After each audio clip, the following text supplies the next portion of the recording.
Hello friends, welcome to our channel share market solution 24/7 में आपका स्वागत है। और आज हम जो शेयर लेके आए हैं वो है ग्रेविटा का। और ग्रेविटा जो है आज के सेशन में जो है अच्छे खासे वॉल्यूम के साथ जो है 206 के ऊपर निकला हुआ था और 13% के हाई इसने जो है लगाए हैं और वॉल्यूम इसमें ज़बरदस्त है। अब बात करेंगे आज की इसमें इतनी तेज़ी क्यों आ रही है और क्या है इसका रीज़न। तो सबसे पहले हम लोग क्या डिस्कस करेंगे, सबसे पहले हम लोग डिस्कस करेंगे ग्रेविटा का ओवरऑल क्या बिजनेस है और क्या आगे आने वाले समय में ग्रेविटा का फ्यूचर होगा वो। देन टेक्निकल देख लेंगे कि आज के जो सेशन में टेक्निकल है वो क्या चल रहा है। और देन हम लोग कंक्लूड करेंगे कि हम लोग को ग्रेविटा को कैसे जो है आगे आने वाले सेशन में खरीदना है या बेचना है या नहीं खरीदना है, ये सारी चीज़ों को डिस्कस करेंगे। तो सबसे पहले मैं चाहूँगा कि जो लोग नए हैं प्लीज़ सब्सक्राइब कर ले, और जब आप सब्सक्राइब करते हैं तो मुझे जो है मोटिवेशन मिलता है और आपको जो है टाइम पे एक अच्छा जो है प्रेजेंटेशन मिलता है अबाउट द कंपनी। तो चलिए सबसे पहले शुरू करते हैं ग्रेविटा जो है क्या है। तो सबसे पहले ग्रेविटा का हम लोग 92 में जो है इस्टेब्लिश हुआ था और इसके जो फाउंडर थे वो रजत अग्रवाल एट जयपुर। और ग्रेविटा जो है रिसाइकलिंग में जो है 29 साल से काम कर रहा है। ये एक्चुअली रिसाइकिल करती है। और रिसाइकलिंग वाला चीज़ क्या है कि अभी गवर्नमेंट ने 2 दिन जो हुआ था उसमें scrap policy, vehicle scrap policy भी लाई थी, तो उसमें भी जो है इसको फ़ायदा मिलने वाला है। तो वो एक न्यूज़ मैंने अभी बता दी। और इसका हम लोग देख लेते हैं कि 1994 में इसने इस्टेब्लिश किया था as a recycling plant in Jaipur. Then overseas recycling plant Sri Lanka में एक रिसाइकलिंग, फिर घाना में 2007 में खोला और फिर NSE BSE में 2010 में लिस्टेड हुई। देन वैल्यू एडेड प्रोडक्ट जो है ऐड किया 2013 में। देन डाइवर्सिफाइड किया इन प्लास्टिक रिसाइकलिंग में। देन एड एलुमिनियम रिसाइकलिंग और start aluminium and plastic recycling in Africa. तो अफ्रीका में भी इन्होंने तो मल्टीनेशनल कंपनी है, पैन इंडिया इनका प्रेजेंस है और बहुत सारे देशों में भी इसका प्रेजेंस है। अब इनका विजन 2025 का जान लेना जरूरी है, क्योंकि दोस्तों यदि विजन आपको नहीं पता होगा तो ग्रेविटा में आप इन्वेस्ट कैसे करेंगे। प्राइस तो हमेशा ऊपर नीचे होता रहता है, यदि आप विजन जान लेंगे तो आप जो है सुकून की एक नींद ले सकते हैं, आराम से सो सकते हैं पैसा लगा के। तो सबसे पहले देख लेते हैं कि इन्होंने न्यू रिसाइकलिंग वर्टिकल्स क्या क्या है। E waste, lithium, rubber, copper, paper.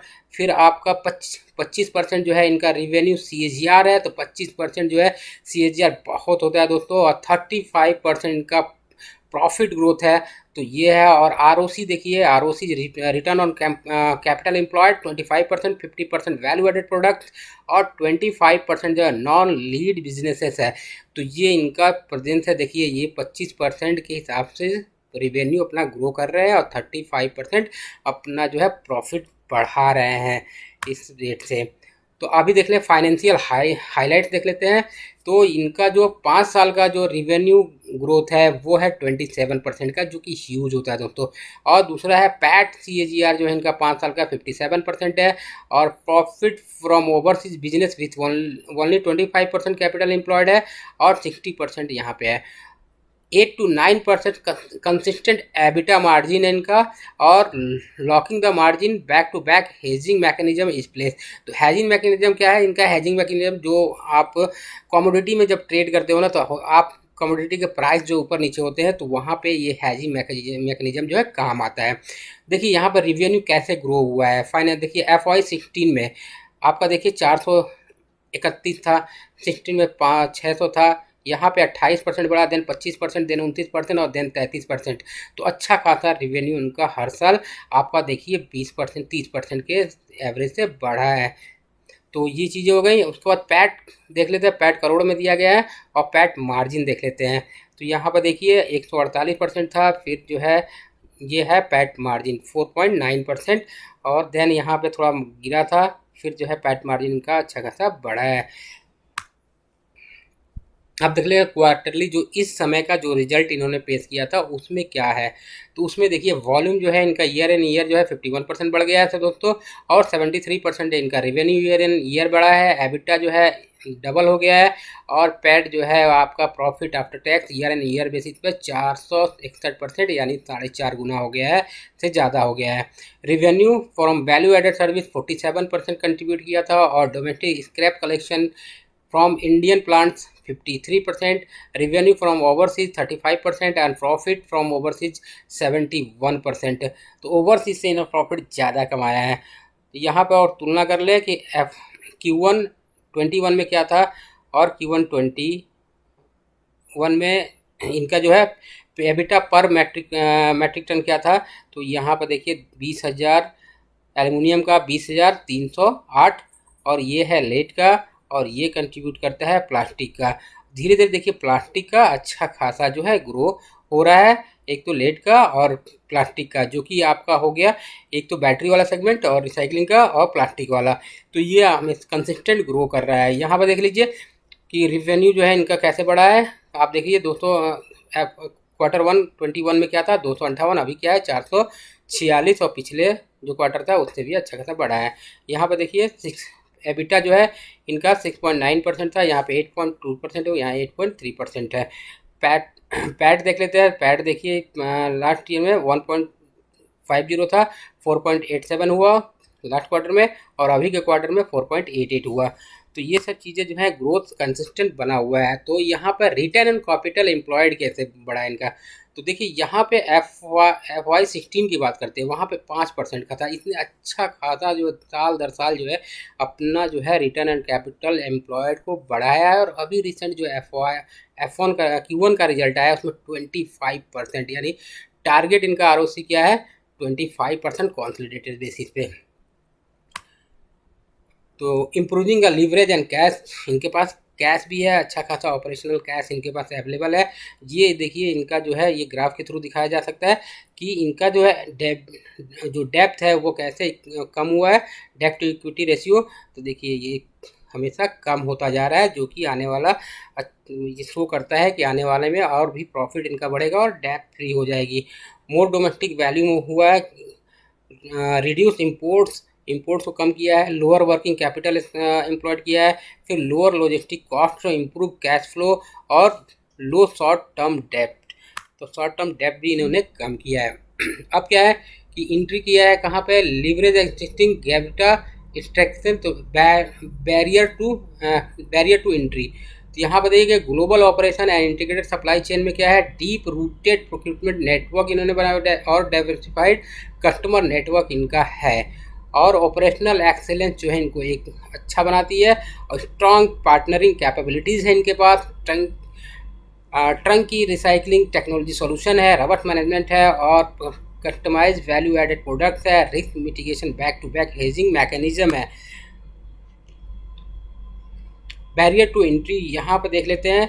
यहाँ पर time cost of entry, speciality knowledge, import license in India, OPM approval, multinational procurement network and capability of development of products, global pan India operation है इनका। देखिए यहाँ पर हम देख सकते हैं, यहाँ पर नक्शे पे देखिए आप मैप पे, तो यहाँ अमेरिका में इनका है, यहाँ देखिए अफ्रीका में घाना में है, सेनेगल में है, तो ये 4 जगह पे है अफ्रीका में।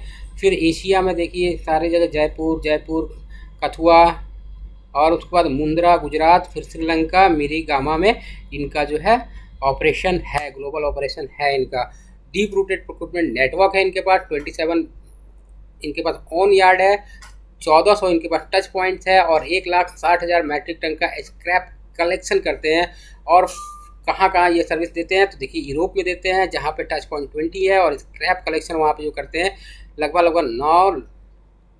9,000 प्लस का करते हैं। और वहीं अमेरिका में जो है 18,000 प्लस का कलेक्शन करते हैं, और वहाँ पे 4 यार्ड है और टच पॉइंट 80 है अफ्रीका में। तो ये सारी चीज़ें जो है इनको अच्छा बनाती है। तो ये सब चीज़ें जो है डाइवर्सिफाइड हर फील्ड में है और अच्छा खासा प्रेजेंस भी है। ग्रेविटा विद पैन इंडिया प्रेजेंट, तो पैन इंडिया में देखिए चित्तूर में, गांधीधाम काथुआ और फागी में, तो ये सब इनका नेटवर्क है जो मैं इस मैप में दिखा पा रहा हूँ आपको। अब देखिए ऑपरेशनल एक्सीलेंस कैसे इन्होंने अच्छा खासा ऑपरेशनल एक्सीलेंस दिया है। जी आप पॉज करके एक बार जरूर पढ़ लीजिएगा क्योंकि बहुत लंबा हो जाएगा। ये इनके पार्टनर्स हैं। पार्टनर तो देखिए जी ये सब क्या है कि ये सब पार्टनर जो है इनके पास जो स्क्रैप होता है वो इनको भेजते हैं और वो इसको जो है रिसाइकिल करते हैं। तो TVS का हो गया, टाटा, अब बड़े बड़े नाम स्नाइडर इलेक्ट्रिक, ल्यूमिनस, स्टाइड, ये सारे जो है एशियन पेंट आप पढ़ लीजिए, KEI, सारे बड़े नाम जो है स्क्रैप जो है इनको देते हैं और उसको ये रिसाइकिल करते हैं। Gravita offer turnkey solution for lead acid battery recycling. तो ये एसिड बैटरी रिसाइकलिंग का अच्छा खासा इसमें प्रेजेंस कैपेसिटी है इनके पास। और क्या क्या customize and value added products क्या क्या हैं, तो देखिए कस्टमाइज लेड एलॉय है, लेड सीट है, लेड ब्रिक्स है, फिर लेड बॉल्स है, लेड ऑक्साइड है, रेड लेड रेड लॉड है, लेड है, और फिर उसके बाद customize aluminium alloy, plastic granules और पेट फ्लैग फूड ग्रेड है। और इनका जो वैल्यू एडेड प्रोडक्ट है किस परसेंट में रिवेन्यू दे रहा है, तो यहाँ देखिए यहाँ से रिवेन्यू कैसे बढ़ता जा रहा है, 28, 30, तो देखते रहते हैं यहाँ पे 47% बढ़ चुका है। तो यानी आगे वाले दिनों में और भी बढ़ेगा। और रिस्क को मिटिगेट करने के लिए जो स्क्रैप पॉलिसी में ये क्या होता है कि कमोडिटी में तो क्या कमोडिटी के प्राइस ऊपर नीचे हो सकते हैं, क्योंकि मान लीजिए आयरन को इन्होंने एल्युमिनियम को क्या किया, स्क्रैप किया और उसको कुछ दिन तक होल्ड कर लेंगे, तो हो सकता है कि यदि एल्युमिनियम का प्राइस नीचे गिर जाए और फिर उसको बेचने जाए तो क्या होगा कि उनका जो है उसमें लॉस होगा। तो यहाँ पर देख लेते हैं चार्ट से, F17 में जो है इन्होंने 2% गेन किया था इन्वेंट्री गेन। फिर देखिए बिजनेस मार्जिन जो है इनका 72 में कितना था, 6.05, यहाँ पे गेन किया है, यहाँ पर देखिए लॉस किया है। और ये जो है पॉलिसी आने के बाद ये सारी चीज़ें ख़त्म हो गई हैं और अच्छा खासा गेन कर रहे हैं, बिजनेस मार्जिन बढ़ा है इनका। उसके बाद देखते हैं shift from informal to formal. यहाँ पे देखिए informal lead recycling trend in India और इंडियन लीड रिसाइकलिंग मार्केट, कैसे मार्केट बढ़ गया 20%, 30%, 21 में अब क्या हो गया 75%। तो इतना अच्छा खासा मार्केट इनका बढ़ चुका है। और आगे आने वाला जैसे ईवी का सेगमेंट आने वाला है तो बैटरी बहुत यूज होने वाला है, तो वहाँ पे इनका अच्छा खासा प्रॉफिट और बढ़ेगा, रिवेन्यू बढ़ेगा तो प्रॉफिट बढ़ेगा। यहाँ पर देख ले raw material domestic collection with India, तो इतना पहले 14% करते थे और आज के डेट में मतलब 45% है इस ईयर में, और अगले इस फाइनेंशियल में 53% हो चुका है। लास्ट फाइनेंशियल में 45% था। तो साल दर साल जो है इनका बढ़ता जा रहा है ये सारी चीज़ें। और नेटवर्किंग कैपिटल साइकिल जो है आप देख लीजिए, ये सारी चीज़ें हैं।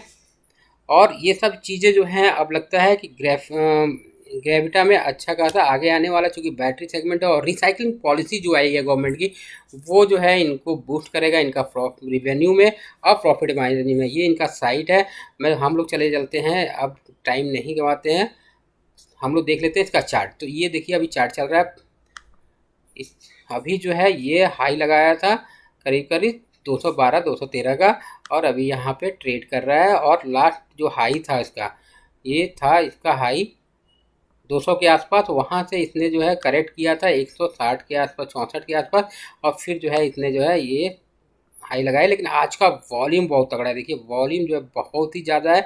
तो लगता है कि आने वाला ये जो है अब चलता भी है, तो ऐसा नहीं है कि 1-2 दिन चलेगा। यदि इतना अच्छा तगड़ा वॉल्यूम है तो नेक्स्ट 1-2 दिन तो ये चलेगा ही, ऐसा मुझे लगता है। और यदि हम चार्ट देख लें 5 साल का, 2010 में ये लिस्ट हुआ था, और 5 साल का हम चार्ट देख लें तो ये अभी जो जहाँ प्राइस है ना दोस्तों, ये प्राइस जो है इनका और पिछला हाई था 2018 के आसपास का, और इसको तोड़ा है इसने। देखिए अप्रैल 2018 में ये हाई था, यदि इसको तोड़ा है तो समझिए कि अब यहाँ से अच्छा रनअप आ सकता है, यहाँ से 100-200 का भी रनअप आ सकता है। लेकिन हम यहाँ से मान के 40-50 का तो रनअप आने वाले शॉर्ट टर्म में दिख जाएगा। 40-50 का मतलब 20-30% का। तो ये वीडियो कैसा लगा आप मुझे बताइएगा, और अच्छा लगा तो प्लीज़ सब्सक्राइब कीजिएगा, लाइक कीजिएगा। मिलते हैं नेक्स्ट वीडियो के साथ, बाय बाय।